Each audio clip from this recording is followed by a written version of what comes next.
Isura y'urugamba mu burasirazuba bwa Repubulika ya Demokarasi ya Kongo yongeye guhinduka mu buryo butunguranye. Muri aka kanya imirwano yarimbanyije, intwaro ziremereye ziravuga ubutitsa. Tugiye kubagezaho ishusho yuzuye yuko bimeze ku rugamba, aho inyeshyamba za AFC M23 zongeye kwigarurira uduce tw'ingenzi twa Kazinga muri Masisi na Kibati muri Warikare nyuma y'iminsi 3 y'umuriro udasanzwe. Mu gihe ku rundi ruhande ingabo za FARDC zifatanyije na Wazalendo zabashije gukuma mu nkokora igitero gikomeye ku musozi wafungura urinda umujyi wa Pinga. Ntabwo ari byo gusa, uruzinduko rw'ibanga cyane rwa ambasaderi w'Ubufaransa Ikisangani, ikarita itukura Leta Zunze Ubumwe za Amerika yahaye ingabo z'u Rwanda RDF ndetse n'ibindi byinshi, ikaze mu makuru acukumbuye. Twihuse cyane rero, reka duhere mu gace ka Kibati muri Ruberike muri teritwari ya Warikare.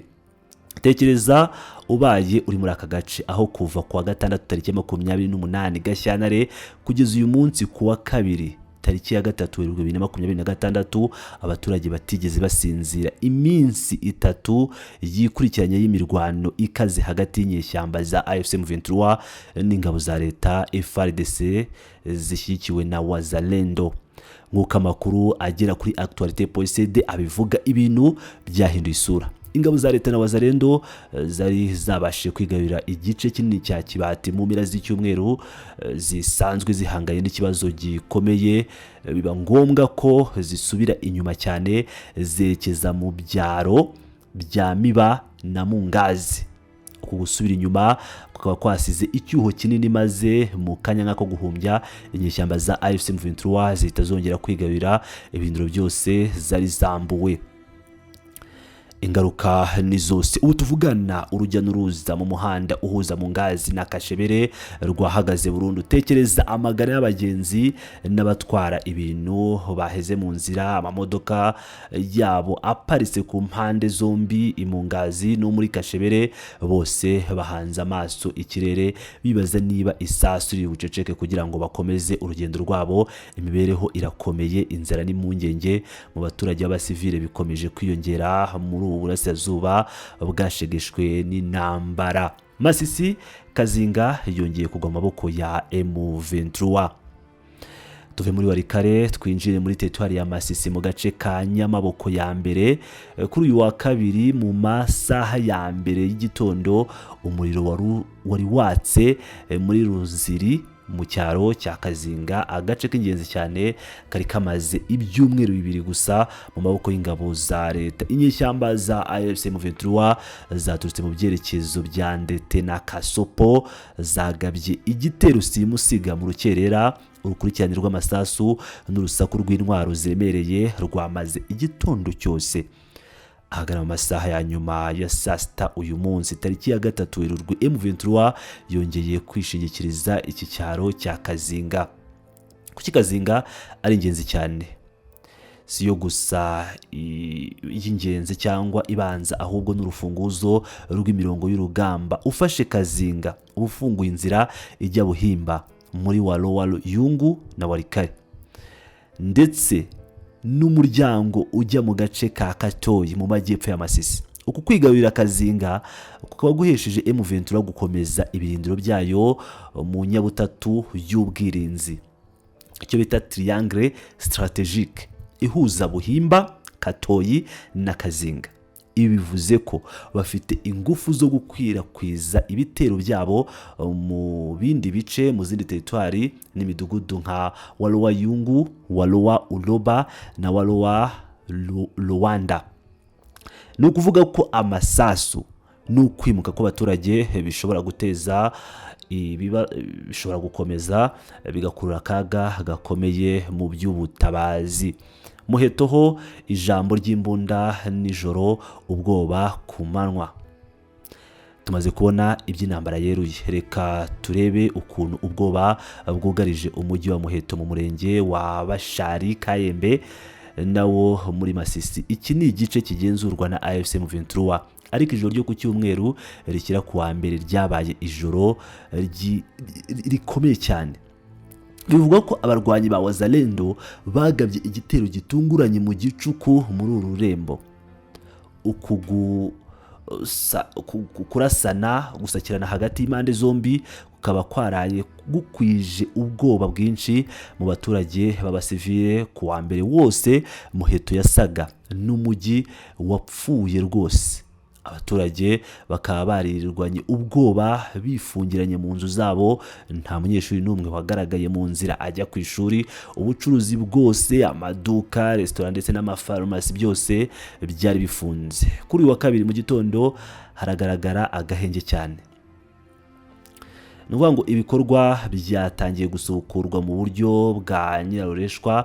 Amwe mu maduka n'amafarumasi akaba yafunguye, abacuruzi baciriritse bakaba batangiye gushyira ibicuruzwa byabo imbere y'inzu zabo, ndetse n'abanyeshuri bake bakaba batangiye kuba bagaragara mu mihanda. Ariko nk'uko wabikeka, nubwo bimeze gutyo, gushidikanya n'ubwoba nibyo byiganje mu mitima y'abaturage, kuko uyu mutekano urahungabana isaha n'isaha, kuko AFC M23 iri kurinda abaturage, ariko FARDC na Wazalendo ubu nta kindi gikomeje kubazindura usibye guhungabanya umutekano w'abaturage.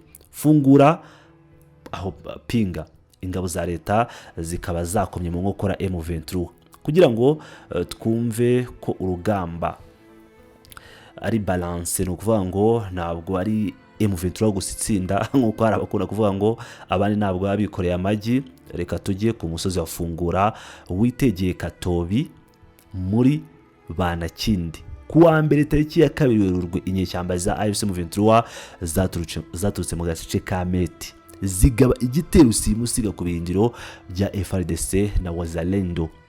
Umusozi wa Fungura akaba ari umuryango w'ingenzi cyangwa ari nk'ahantu h'ingenzi harinda umujyi w'ingenzi wa Pinga mu gace ka Warikare. Ni ukuvuga ngo M23 iramutse ifashe Fungura yaba ifashe ahantu h'ingenzi, kuko byayifungura kuba yagera mu zindi teritwari nyinshi ziyikikije. Amasaha menshi rero akaba yarashize urusaku rw'imbunda zito n'iziremereye rwumvikana, ariko amakuru ava mu bayobozi gakondo yemeza ko FARDC ifatanyije na Wazalendo bakaba babashije kuba baguma muri aka gace, bikaba byatumye nyine AFC M23 itabasha kwigarurira Fungura nk'uko amakuru atugeraho abitangaza.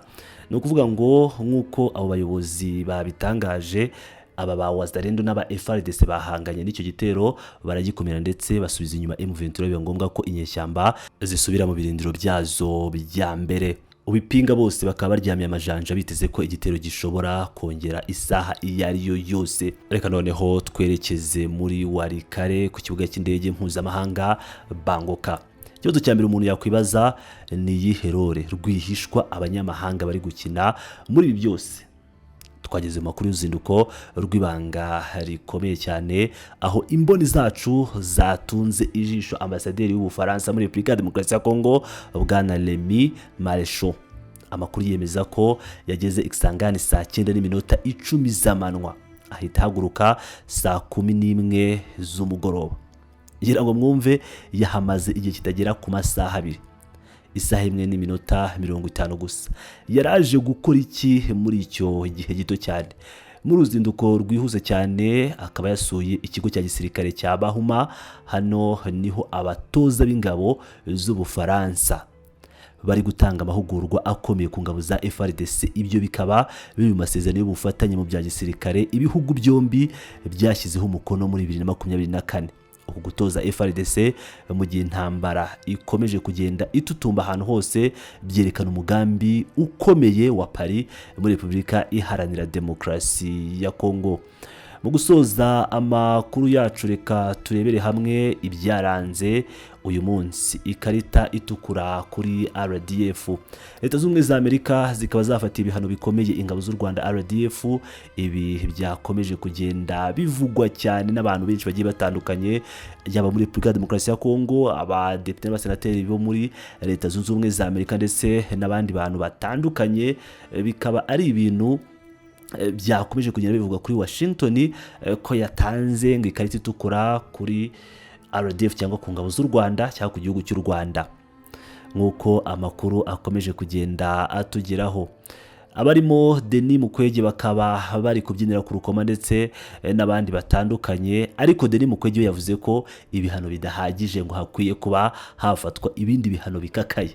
uko niko rero ishusho y'umutekano ihagaze kugeza muri aya masaha, aho intambara ishyira ingufu mu mirongo y'imbere, abasivile bakaba bakomeje kugenda bishyura ikiguzi kinini muri diplomasi. Ubufaransa bukaba bukomeje kugaragaza uruhande ruriho, mu gihe Leta Zunze Ubumwe za Amerika nazo zikomeje kwirengagiza nkana FDLR, nk'uko twakomeje kugenda tubibagezaho. Inshuti bakunzi bacu, niba bakunze uburyo turi kukugezaho aya makuru azirimuha, kuko tuba twakomeje kugenda tuyakurikiranira hafi kugira ngo tubagezeho amakuru y'imvaho, kugira ngo mudahutazwa n'amakuru y'impuha. Niba wishimiye rero uburyo dukomeje kugenda tubagezaho amakuru y'uko ibintu byifashe, waduha igitekerezo cyawe aho hasi muri comment section y'ambiro, cyangwa ahagenewe gutanga ibitekerezo, ubundi ugakanda like, subscribe na share, tugakomeza tukibanira 5 kuri 5 mu makuru ya buri munsi.